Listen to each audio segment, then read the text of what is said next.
तेजा खेड़ा में तुम भी वहीं मरते थे क्या? उसी तेजा खेड़ा घर में पैदा हुए बड़े हुए क्या? हैं? तेजा खेड़ा से आज़ाद नहीं हो सकते कि तुम।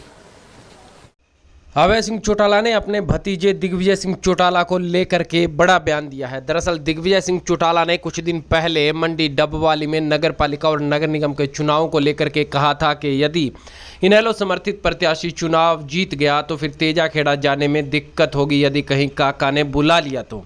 साफ तौर पर इशारा अभय सिंह चौटाला की तरफ था, जिसका जवाब देते हुए अभय सिंह चौटाला ने कहा कि तेजा खेड़ा में तो तुम भी मरते थे, तेजा खेड़ा से आप खुद को अलग नहीं कर सकते।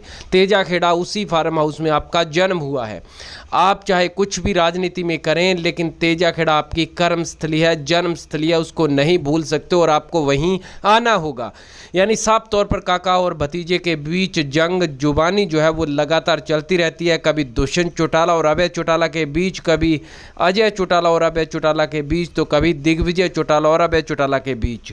यानी एक बात तो तय है कि जेजेपी लगातार इंडियन नेशनल लोकदल पार्टी को ही टारगेट कर रही है। कांग्रेस, बीजेपी और अन्य दल भी हैं उनके खिलाफ चुनाव मैदान में, लेकिन एलनाबाद हल्के के उपचुनाव में भी हमने देखा कि अभय सिंह चौटाला को टारगेट किया गया था और अभय सिंह चौटाला ने अब करारा जवाब देते हुए कहा है कि तुम लोगों ने मेरे खिलाफ एलनाबाद में पूरा षड्यंत्र रचा था, लेकिन वहाँ की जनता और किसानों ने आपको सबक सिखा दिया और सबक आपको यहाँ भी सिखा दिया जाएगा। और उसके बाद आपकी जो हालत होगी, भाजपा प्रयास कर रही है, उसके बाद आप अंदाज़ा नहीं लगा सकते। आपको तेजा खेड़ा फार्म हाउस ही आना होगा, आज नहीं तो कल, क्योंकि यही आपकी जन्मस्थली है और यही आपकी कर्मस्थली है।